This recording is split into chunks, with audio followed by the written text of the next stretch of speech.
Então, vamos lá. Bom dia a todos novamente.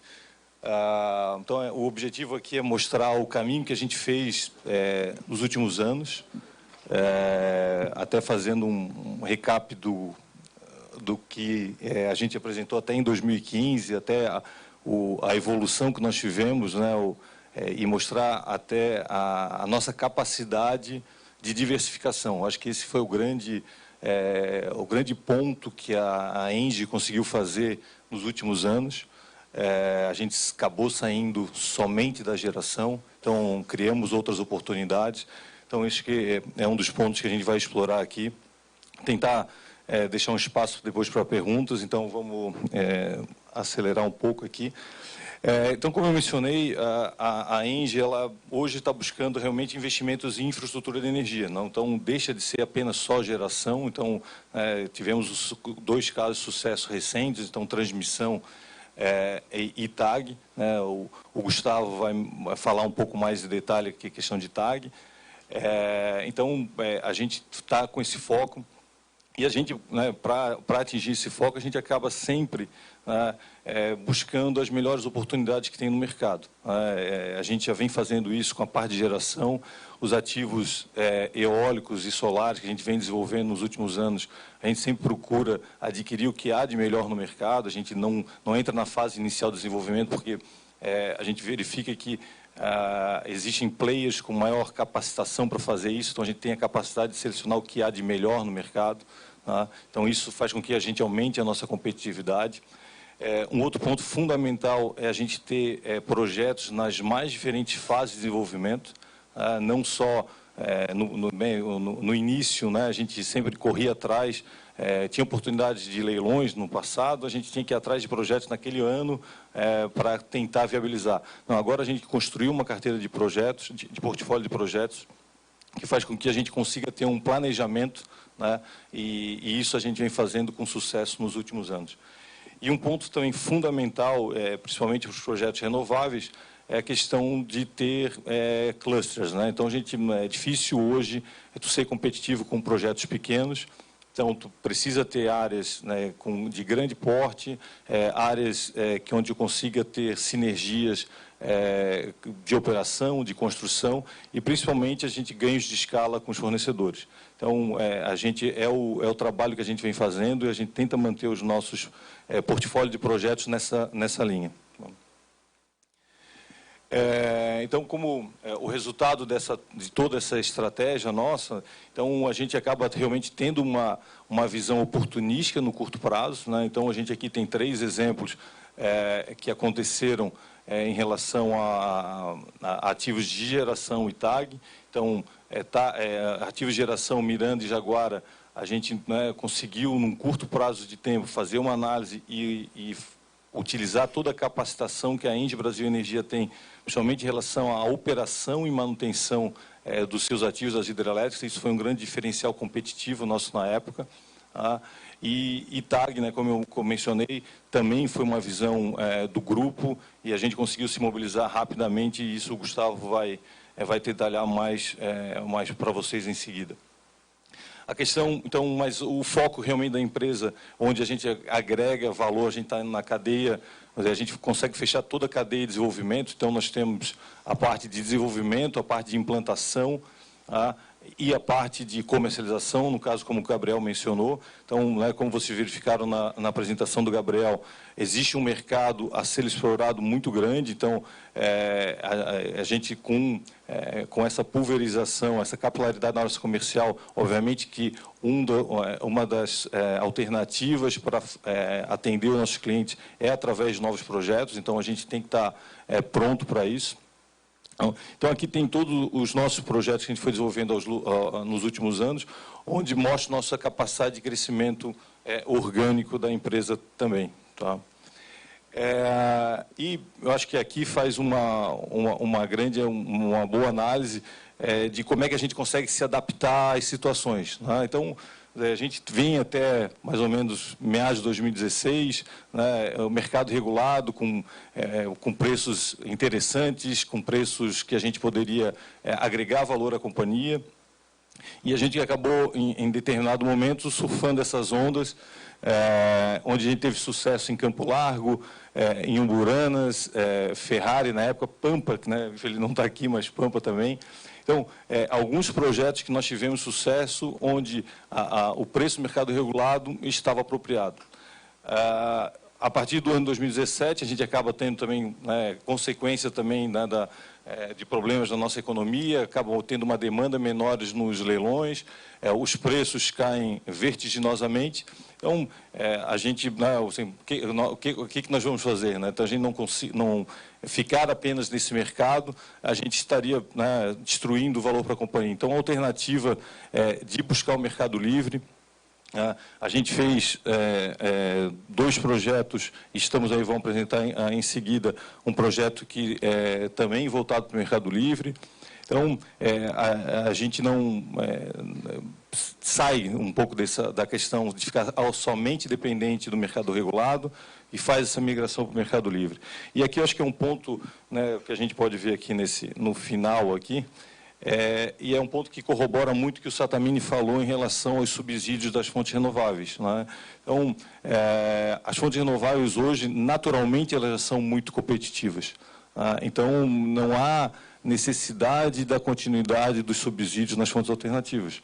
Então, a questão da redução da TUST, até então tinha financiamentos com taxas extremamente atrativas no BNB, então isso a gente julga e acaba trazendo uma distorção de preço no mercado que não é mais, não deveria ser mais uma prática. Né?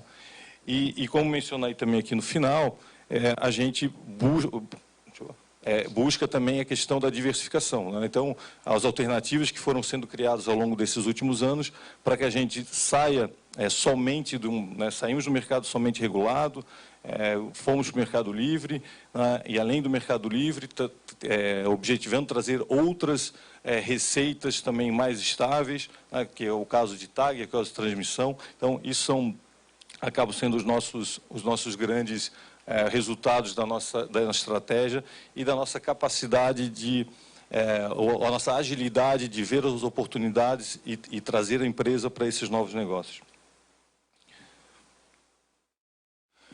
Obviamente que existem enormes desafios para o desenvolvimento, não são tarefas fáceis, né? Existe uma equipe de multidisciplinares trabalhando nesses projetos, mas eu fiz uma listagem rápida aqui dos nossos grandes desafios. É claro que no Brasil a gente sempre tem as questões fundiárias, que são, geralmente quando está desenvolvendo um projeto de renováveis no Nordeste, tem problemas fundiários a serem resolvidos, não são coisas tão tranquilas. A transmissão, obviamente, que tem um processo fundiário que é bastante importante na implantação. A gente precisa ter recursos, né, e qualidade na medição dos recursos. Né? Então, tem toda uma engenharia que faz análise dos dados de ventos, dados solares e assim por diante. Tá? O licenciamento ambiental, obviamente que nos órgãos ambientais está tendo uma evolução, então as coisas hoje são muito mais transparentes e a gente consegue ter uma boa interação com os órgãos e agilizar esses processos de licenciamento dentro de um processo normal. Tá? Isso é bem fundamental. Os projetos regulatórios, eu acho que esse é um dos grandes pontos positivos no Brasil, apesar, né, existem sempre melhoras a serem feitas, mas existe sempre uma boa vontade do agente regulador e dos outros órgãos para que os projetos saiam. Então, a gente sempre tem uma excelente interação. E como mencionado no último, a gente está sempre buscando adaptar ao mercado, buscando alternativas para os clientes, né, e buscando alternativas para a Engie Brasil Energia também. Tudo isso, obviamente, até como o Gabriel colocou, é fundamental que a gente tenha esse sucesso, muito devido à capacidade do time aqui da Engie Brasil Energia. Então, o desenvolvimento de projetos é uma atividade multidisciplinar, várias áreas da empresa trabalham, né, nesse desenvolvimento, obviamente que é capitaneada pela área de desenvolvimento, mas a gente não teria nenhum sucesso se as outras áreas não participassem. Então, nas etapas de desenvolvimento, há essa participação grande de toda a equipe da empresa, né, e isso faz com que todos se sintam donos do projeto, né? Então, todos são comprometidos com a qualidade e sempre trazendo informações, né? O pessoal de implantação, que no caso vê algum problema que foi originado na parte de desenvolvimento, eles prontamente recorrem a nós para que a gente, nos próximos projetos, seja aprimorado. Então, esse ciclo de melhoramento é sempre feito e tem essa integração onde realmente os times se sentem donos do projeto e fazem parte de todo o sucesso da empresa. Então, aqui são só um exemplo, né? Muitas das áreas que participam aqui dentro da empresa, né? Então, tem um pessoal tributário, contábil, financeiro, engenharia, jurídico, implantação. Então, são pessoas que agregam valor e fazem com que o projeto seja resiliente, tá? E isso acaba trazendo resultados para a empresa. A gente consegue fazer os projetos dentro do prazo estimado, dentro do custo estimado. Isso é fundamental para que a gente concretize o retorno da empresa. Aqui um pouco da linha de tempo, né, onde que a gente saiu. Então, aqui que eu quero fazer um highlight aqui. Quando, em 2015, foi mais ou menos em meados de 2015, onde nós tivemos a oportunidade também de falar sobre o desenvolvimento de negócios no encontro por dentro, nesse programa por dentro da ENGIE com investidores.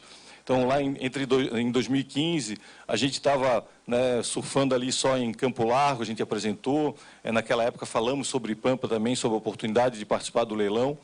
E a gente estava muito focado realmente só em geração. E o volume que a gente conseguiu colocar de projetos nesse ano foi muito maior, né, do que a gente imaginava naquele momento. E a gente espera que isso continue acontecendo, né? A gente sabe que a competição cada vez é maior, né? As taxas, né, os retornos, né, vocês fazem comumente a análise de investimentos são feitas e vê que as taxas são apertadas, mas é que eu falei, a gente aqui na IBE, a gente tenta buscar o máximo de sinergias, a máxima de cooperação em todas as áreas, para a gente agregar cada vez mais valor à companhia. Então, ao longo desses anos, a empresa, né, foi, não só em geração, a gente ressalta aqui o projeto de Umburanas, que foi um projeto extremamente oportunístico, né? Era um projeto que era da Renova com uma série de problemas, a gente conseguiu trazer esse projeto para dentro da empresa e conseguir implementar em tempo recorde, né? Então, entre o fechamento com a Renova e a entrada em operação comercial, deu menos de 18 meses. Então, foi um trabalho muito forte de toda a equipe da área de implantação, que conseguimos, né, fazer tudo dentro do prazo e dentro do cronograma previsto. E outros dois importantes, a Jaguara e Miranda, como eu já tinha mencionado, né, a Gralha Azul em 2017, né, vou falar um pouco mais na frente, e TAG, como o Gustavo vai apresentar posteriormente. Então, nesse ciclo todo aqui, a gente está falando mais de 34 bilhões de investimento, né, da IBE, sendo da ENGIE Brasil Energia como um todo aqui, né, porque aqui tem a parcela que foi feita pela ENGIE Brasil, pela ENGIE Participações, e seriam 12 bilhões apenas da IBE nesse ciclo, né? Então, reforçando alguns pontos, eu acho que a nossa disciplina financeira é um fator fundamental para o nosso sucesso. A gente realmente leva à risca todas as nossas projeções e o resultado tem se mostrado extremamente satisfatório. Cada vez mais a questão de saúde e segurança é um fator também fundamental para os nossos novos empreendimentos. A empresa é extremamente exigente com seus contratados, né, e tem políticas extremamente rígidas em relação a isso. Então, ao longo desses últimos anos, a gente tem conseguido performar muito bem em relação à saúde e segurança. Um ponto que às vezes não é tão divulgado, mas acho que nos próximos anos isso tende a ser mais divulgado, são as questões, o nosso envolvimento com as comunidades, né? Existem vários trabalhos que são feitos nessas áreas que nós estamos trabalhando. Então, existe uma responsabilidade social da empresa muito grande, que dá um orgulho muito grande de falar sobre isso, vários projetos de extremo sucesso nessas regiões, né, inóspitas que nós temos no Brasil, onde, infelizmente, o Estado não chega, e quando dá oportunidade para empresas como a nossa, a gente mostra a nossa responsabilidade social e faz realmente investimentos que as empresas necessitam para aquele local. E também é fundamental reforçar aqui também a parceria com nossos clientes. O Gabriel, a gente trabalha muito junto nessa questão de desenvolvimento de projeto. A área comercial nos puxa, a gente puxa a área comercial porque a gente quer fazer projeto, ele quer ter energia para vender. Então, esse é um trabalho que a gente faz conjuntamente. E aqui é um exemplo bacana que teve nesse ano com a L'Oréal, né, onde foi feita toda uma parceria com a L'Oréal falando sobre sustentabilidade. E a L'Oréal, ela fez campanhas sobre a energia que estava comprando da Engie. Então, projetos que realmente agregam valor às duas companhias. Tá?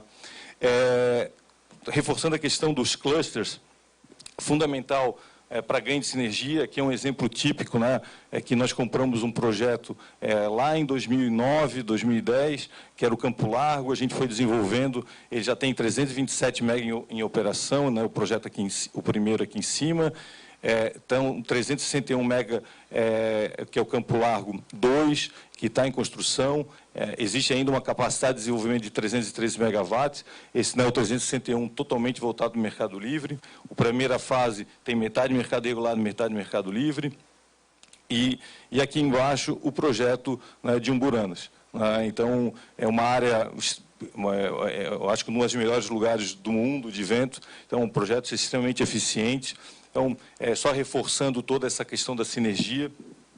E, só para você ter uma ideia da magnitude, é como a gente tivesse uma ilha de Florianópolis totalmente com aerogeradores. Então, a magnitude realmente do projeto é muito grande, e eu vou mostrar um vídeo aqui rapidamente para vocês darem uma analisada.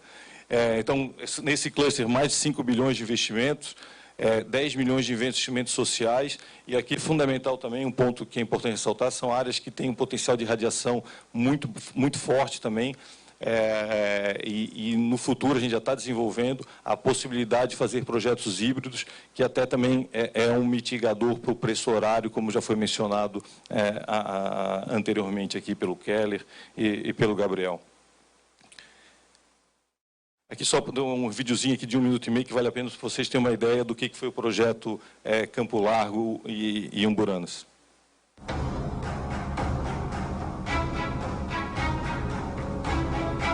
No interior da Bahia estão localizados os complexos eólicos de Umburanas e Campo Largo, com capacidade instalada de 360 megawatts e 326,7 megawatts, respectivamente.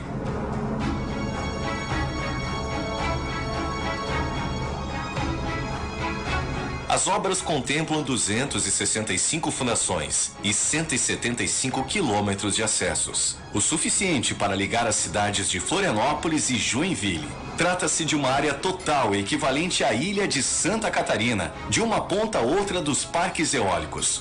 O volume de concreto utilizado nas obras dos dois complexos seria suficiente para encher 40 piscinas olímpicas, ou mais do que um estádio do Maracanã. Ao todo foram mais de 100 mil metros cúbicos de concreto. O volume de aço das fundações é suficiente para fazer uma torre em ferro e meia. São mais de 9 mil toneladas de aço. Foram transportados e montados 2.600 grandes componentes dos aerogeradores. São pás, torres, nacelles e hubs, que, se colocados em linha reta, ocupariam os 70 quilômetros de uma rodovia. Reunindo as linhas de transmissão de média e alta tensão, chega-se a 1.400 quilômetros de cabos de alumínio, o equivalente a ligar em linha reta Florianópolis a Brasília. Foram instalados mais de 2.300 postes e estruturas. No pico de suas atividades, as obras registraram mais de 90 frentes de trabalho simultâneas, contando com um total de quase 3 mil trabalhadores. foram investidos mais de 6 milhões de reais em projetos sociais, com foco em saúde, educação, meio ambiente e geração de renda. Tudo isso proporcionando um grande impacto na economia local e gerando energia limpa e sustentável para abastecer casas e empresas por todo o país. ENDE 20 anos. Essa energia a gente celebra juntos. Então, o exemplo, né, da nossa capacidade de implantação, e aqui é o nosso novo desafio, que é o projeto que a gente está também no processo aqui de aprovações internas e desenvolvimento, que é o projeto Santo Agostinho, também é uma área nova, que já faz parte do nosso portfólio já há alguns anos, então a gente vem aprimorando esse projeto ao longo desses últimos anos, também com a mesma ideia, né, de ter possibilidade de expansão.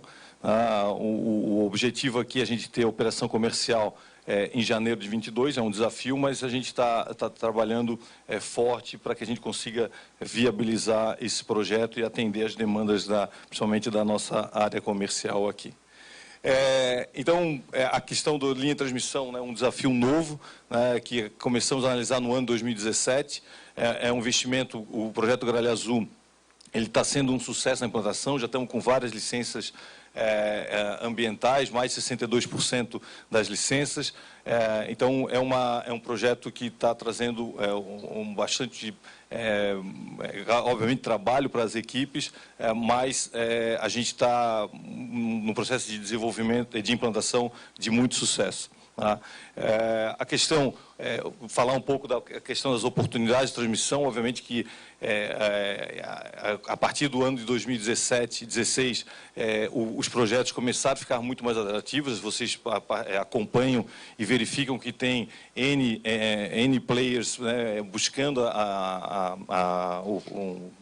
transmissão, os projetos de transmissão, e obviamente que no final acaba aumentando a competição e cada vez com taxas menores, mas acho que são oportunidades ainda que nos próximos anos bem atrativas para a empresa. A gente vem sempre participando, né, como eu falo, desde 2017 a gente entrou nesse setor, não é fácil, né, muita competição, mas a gente continua sempre analisando, obviamente que no próximo leilão a gente está analisando, mas são lotes menores, acho que vai ter uma competição muito forte, então estamos ainda analisando os projetos que a gente vai entrar. E, obviamente, que a gente está sempre atento a eventuais oportunidades de aquisição, de M&A, geralmente tentando buscar projetos ainda que estão ainda em estágio anteriores à implantação, tá? Para que a gente consiga agregar mais valor. Outro exemplo do nosso sucesso é a capacidade de nos mobilizar, como eu falei, a questão da Jaguara e Miranda, que a gente teve esse caso de sucesso em 2017. Passar um pouco mais rápido, deixar até um tempo para pergunta aqui para vocês. Assumo outro projeto que a gente já falou, é um projeto solar que nós desenvolvemos rapidamente, já está em implantação, está em operação, né? O solar, ele vem, é uma nova tecnologia, acho que todos os investidores ainda estão passando por uma curva de aprendizado, tá? Mas certamente ele deve fazer parte do nosso portfólio de expansão dos próximos anos. Por último, aqui só falar como a área também, a gente trabalha hoje, também, além de desenvolvimento, na parte de estratégia de inovação. A parte de inovação é uma área que a empresa dá um valor muito forte para essa área de inovação. Está aqui o Zucarato, que é o nosso gerente da área de inovação, e isso a gente tem feito, desde que ele entrou nos últimos anos, a gente tem mudado um pouco o perfil da inovação, não só sendo uma obrigação regulatória, né, de utilizar verbos de P&Ds, mas, de fato, entrar em projetos que possam agregar valor à empresa, né, que tenham benefício para a empresa. Então, esse é o nosso novo motivador, a gente está buscando isso, temos programas de inovação internos dentro da empresa para fomentar a cultura da inovação com os nossos colaboradores. Hoje, né, esse projeto ele começou já há alguns anos, ele foi reformulado, estamos com mais de 100 ideias novas analisadas esse ano, algumas já em processo de implantação. Então, buscando essa fomentação de inovação, que acho que a inovação ela acaba sendo também um passo inicial para que a gente consiga trazer novos projetos, novas oportunidades para a empresa também no longo prazo, no médio e longo prazo. Então, aqui são alguns exemplos, né, de projetos práticos, exemplos práticos de projetos que, de fato, se tornaram produtos e nós temos interesse, né? A gente teve o primeiro P&D solar, que serviu como analisar várias tecnologias, serviu para analisar como é que se comporta. Temos aqui também um P&D que está em implantação de armazenamento de energia. Então, assim, a empresa busca estar trabalhando na inovação e usando a verba até de P&D obrigatória, mas em projetos que realmente possam trazer no futuro oportunidades de fato para a empresa. Então, queria agradecer a todos e ficar aberto aí para algumas perguntas, caso eu ache necessário.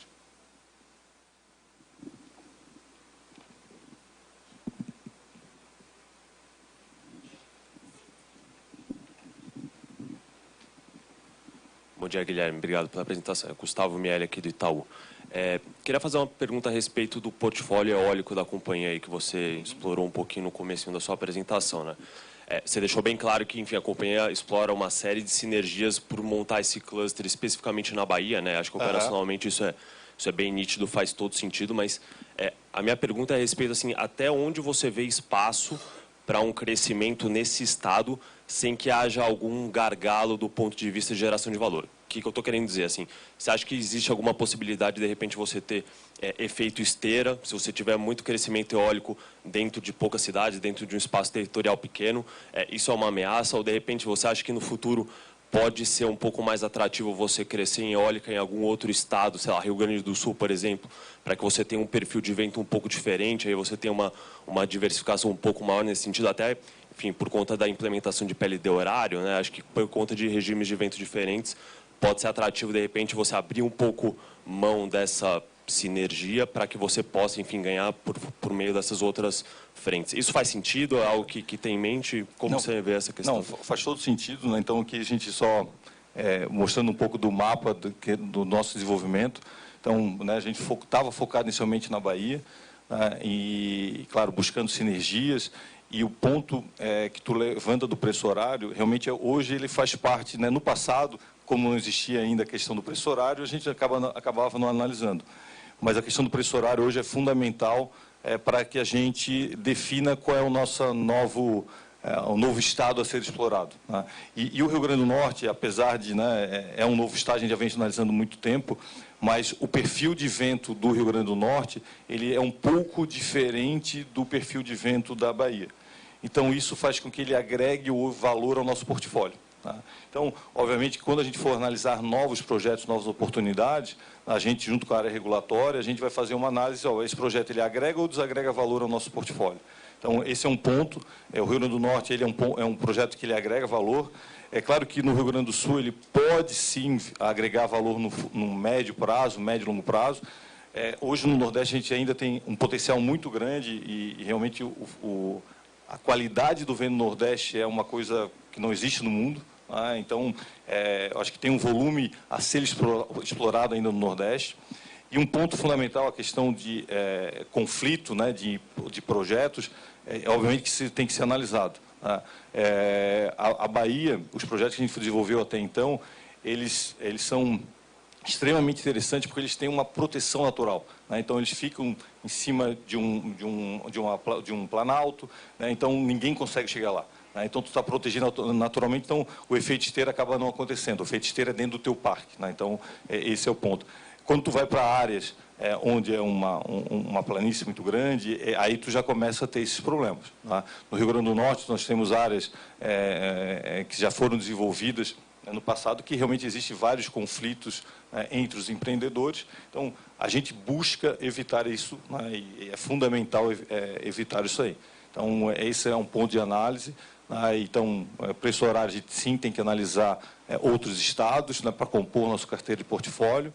e as questões físicas também são analisadas para evitar que não tenha nenhum conflito com empresas que já tenham uma autorização e assim por diante. Legal, obrigado. E assim, como eu já tinha até comentado, no projeto eólico, a gente, né, tanto em Santo Agostinho quanto na Bahia, o potencial solar naquela região é bom, tá? Então, isso a gente conseguiria, já está analisando isso, já está fazendo os estudos ambientais, e no médio prazo, tentar implementar um projeto como esse, que aí vai também ajudar essa gestão até do PLD horário aqui dentro da empresa também. Aqui, Juliano, do UBS. A grande parte da sua expansão ela está voltada para o Nordeste e os seus clientes, a maioria está no Sudeste. Então, na verdade, são duas perguntas. A primeira, se o risco de supermercado ele continua sendo um risco relevante para vocês, como é que vocês estão se protegendo? E o segundo, se o PLD horário, de alguma forma, ele pode aumentar esse risco. O Keller pode me ajudar aqui na resposta, mas obviamente que sempre quando a gente desenvolve, a gente está sempre analisando esses riscos, né? Então, a gente acaba precificando de alguma certa forma, né? Mas acho que esses são dois assuntos que são levados em consideração. Tá? O risco do supermercado do Nordeste ele existe, ele é muito forte, né? Neste ano, todos sabem o que aconteceu. Acho que sim tem um risco para o ano que vem, mas esse risco é um risco que tem data para terminar ou para ser fortemente mitigado, porque já existe muita expansão contratada que vai reforçar essa interligação. Então, a gente entende que no médio prazo, e isso em poucos anos, né, esse risco tende a diminuir. Isso, eu estou falando então, do risco de diferença do mercado. O risco do PLD horário, obviamente, que é projeto a projeto, e como o Guilherme já explorou aqui, não há uma forma simples de que o preço horário é bom ou é ruim para a fonte eólica. Depende de cada projeto e, de fato, mesmo no Nordeste, a localização dos projetos faz muita diferença. A gente avalia isso horário a horário com as nossas melhores técnicas de mitigação de risco. E no desenvolvimento, né, a gente leva em consideração o risco na precificação, né, do projeto, né? Então, isso é importante. A questão também do preço horário, e a gente tem que lembrar, nós somos um portfólio, uma empresa que administra um portfólio de geração. Então, a gente não tem só eólica. Quando você vai olhar para uma empresa puramente eólica, ela não tem como se proteger da mesma forma que a gente.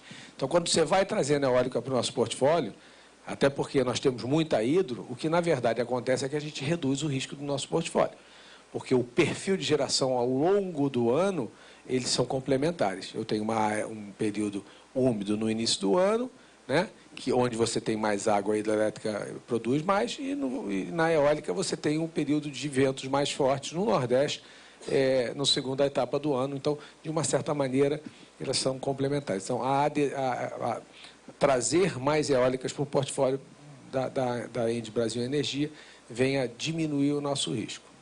O que é um risco para o projeto individualmente, não necessariamente na verdade, é até o contrário para o efeito portfólio. Resumo isso que você tem. Oi, eu queria aproveitar que a gente falou um pouco dessa térmica que apareceu só nesse slide, se eu não estou enganando. Queria entender um pouco mais detalhes. Essa térmica é naquele terminal de GNL da Gola, de Babitonga? Na verdade, sim. A gente começou primeiro esse projeto, né, lá em 2012, 2013. Foi um projeto que no início, né, não se vislumbrava como é que seria a conexão do gás, né, naquele momento. E aí, com a evolução no mercado, a Gola acabou nos procurando e perguntando da possibilidade de colocar esse projeto como âncora, né, do terminal que eles estão desenvolvendo. Então, são projetos separados, né? A térmica é um assunto que a gente está analisando aqui internamente ainda. A gente tem todo o nosso processo de descarbonização, mas a térmica de gás natural faz parte do movimento de transição energética, como foi colocado. Então, é um projeto que a gente está vendo. Como eu mencionei, o mercado regulado está muito competitivo, né? A gente só vê o resultado dos últimos leilões, os preços realmente estão baixos, né? Então, é um projeto que a gente está na nossa carteira, mas não tem nenhuma decisão tomada quando vai ser o investimento para esse projeto. Perfeito. E a negociação desse GNL seria com a própria Gola? Seria por fora? Porque o grupo é relevante nisso fora, né? Na verdade, o grupo saiu dessa negociação de GNL, né? Ele não faz mais parte, ele não tem mais essa parte de trading de gás, que era forte no passado, mas hoje ele não tem mais. Tá? Então, isso, obviamente, que o dono da térmica, né? Ele tem de negociar esse gás. Obviamente que a Gola também tem o interesse de um mercado secundário de gás aqui na região sul, por restrições físicas do gasoduto aqui na região sul. Então, a entrada de gás naquela região ali do norte de Santa Catarina, ele é muito bom ele injeta gás sem necessidade de novos investimentos. Então, tá ok. Obrigado. Aqui, fazer uma pergunta a respeito do prazo de contratação de energia dos clientes livres. Esses projetos que vocês têm viabilizado com esses clientes, que prazo que tem? E aí, se esse prazo não for, imagino que seja muito cumprido, como é que vocês lidam com essa questão do qual vai ser o preço depois do contrato? Assim, nós temos vários tipos de clientes, então existem perfis diferentes de contratação, tem contratação de curto prazo, mais de longo prazo. Então, no final, hoje, quando a gente acaba iniciando um projeto, a gente já tem esse projeto contratado no horizonte aí de 5, 6 anos. Né? Isso é básico. Tem contratos mais extensos, menos extensos, mas na média, vamos dizer que quase 5, 6 anos. Em relação à segunda pergunta, né, esse sempre é um ponto, qual é o preço futuro? Né? Como o Sattamini mencionou, hoje, o preço da energia eólica ele é baixo, mas ele tem um atrativo que vem das hidros, né? Então isso aqui tende a acabar, a partir do momento que acabe o subsídio para as renováveis, acho que o preço tende a majorar um pouco em relação ao que está hoje. Tá? Então, essa é uma dinâmica que está sempre acontecendo no mercado e o nosso pessoal regulatório está atento para nos orientar qual é o preço de colocar no longo prazo. Obviamente, a gente tem que ser um pouco mais conservador, mas a gente espera, né, que o mercado seja melhor lá na frente. É isso que eu ia falar, completar. A gente é conservador. Então, a gente coloca preços relativamente baixos no futuro, né? Agora, a realidade, né, isso a gente vem fazendo há 21 anos, né, que a gente está aqui no país, operando uma geradora, construindo nova capacidade, e a gente vê que sempre o preço ele acaba não se concretizando com aquela tendência baixista. Então, hoje, a gente, olhando para frente, a gente considera conservadoramente, mas a minha expectativa é que os preços sejam bem mais altos do que aqueles que a gente hoje usa no nosso modelo. Tá? Tem gente que usa preços bem altos no modelo, por isso que a gente, quando vai para o ambiente competitivo, a gente tem tido problemas, né? Mas por causa desse nosso conservadorismo. O importante é que a gente tenha, desculpa, você vai fazer a pergunta, mas o importante é que a gente tenha esses elementos que distorcem preços serem expurgados do mercado. Porque aí você vai ter uma real visão. Se você não resolver o problema de subsídio, subsídios cruzados, a gente acaba tendo problema. Vocês têm um pipeline bem grande de desenvolvimento de projeto. Vocês também têm um pipeline de M&A? Vocês acham que tem algum tipo de ativo específico que faça sentido fazer M&A? Como eu mencionei no início da apresentação, o M&A é oportunístico. Né? Hoje, né, quando a gente recebe um projeto que já está em operação, é um projeto médio, vamos dizer, é desconto de fluxo de caixa. Né? E como eu mencionei no início, para agregar valor, a gente tem que estar na cadeia completa, ou seja, desenvolvimento, implantação e comercialização. Ou seja, você já pega um projeto já desenvolvido, implantado e já com os PPAs, é desconto de fluxo de caixa e a gente acaba até não sendo tão competitivo assim. Mas a parte de M&A, a gente acaba entrando quando a gente consegue agregar valor. Né? A TAG é um exemplo, tá? Onde era um grande projeto com diferente know-how, então a gente consegue agregar valor. Jaguara e Miranda também tinha a questão de comercialização da energia no longo prazo, então consegue agregar valor. Então, são projetos pontuais, né, onde a gente consegue verificar, conseguimos agregar valor, não somos mais um para só desconto de fluxo de caixa, a gente entra e realmente consegue ser competitivo. Mas quando acaba aparecer um projeto aqui de eólico 100 megawatts contratados 20 anos, não adianta nem olhar, porque não vou competir com um cara que está pagando PCA mais 6.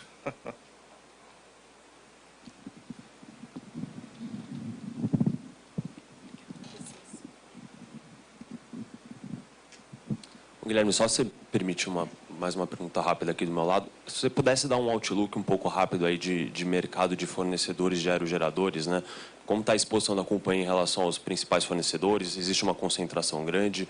O que cada um está oferecendo de vantagem competitiva em relação ao full scope, essas coisas? Se pudesse dar um parecer. Hoje, claramente, é um seller's market, né? Então, realmente, hoje no Brasil, a gente tem poucos fornecedores, né? A gente está falando GE, Siemens Gamesa e Vestas. Claro que tem outros fornecedores menores, mas com uma capacidade ainda a ser desenvolvidas. Tem a VEG aqui que está entrando no mercado, mas ainda tem um caminho a trilhar ainda. Até nós temos um P&D com eles, desenvolvimento de um aerogerador. Mas hoje acaba sendo até uma commodity, né? Os fornecedores, eles têm já o seu pacote, o full scope, quantos anos tu queres, quais são as garantias que tu queres. Então, tu tem até pouco poder de negociação, tá? Por ser hoje um seller's market, e tem um mercado americano também que está hoje pesando muito, né? Então, hoje no Brasil a gente vê uma dificuldade de atender os anos 22, 23, porque principalmente pás, que aqui é um grande hub de exportação de pás, levando muito equipamento para os Estados Unidos. Então, isso acaba trazendo mais dificuldades aqui para o nosso mercado, tá? Mas, realmente, é um mercado hoje complicado. As fábricas, como tivemos aqui alguns anos de retração da economia, elas acabam não expandindo, né? Então ficaram com uma capacidade limitada, e isso faz com que, né, fique mais difícil tu negociar, tu antecipar prazo de entrega. Então, realmente não está um mercado fácil hoje com um fornecedor de aerogerador. E só voltando com a parte de concentração, então hoje a gente tem GE, Siemens, né? Não é Siemens Gamesa, mas hoje a Siemens Gamesa opera o nosso parque, né, em Trairi. E a GE tem a maior concentração por causa também da era Alstom, né? Então herdou máquinas da Alstom. Então, na verdade, assim, GE, a gente tem máquinas GE de fato. O primeiro projeto que nós temos é um Uranas, tá? E o outro, segundo Campo Largo 2, é Vestas. Então, isso é o nosso perfil de... Acho que a gente tem que fazer um break, né? Tem que fazer um break. Só queria dar uma notícia para vocês, né? Nós vamos fazer um coffee break aqui. Voltamos em 20 minutos. Mas a notícia que a gente tem é que, mais uma vez, a gente está da carteira do ISE. Nós somos uma das 7 empresas que estamos desde a origem do ISE. É o 15º ano na sequência.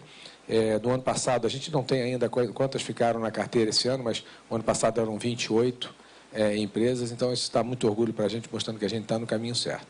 Tá? Muito obrigado. Vamos para o coffee break. Daqui 20 minutos a gente volta, pessoal da online. Tá bom?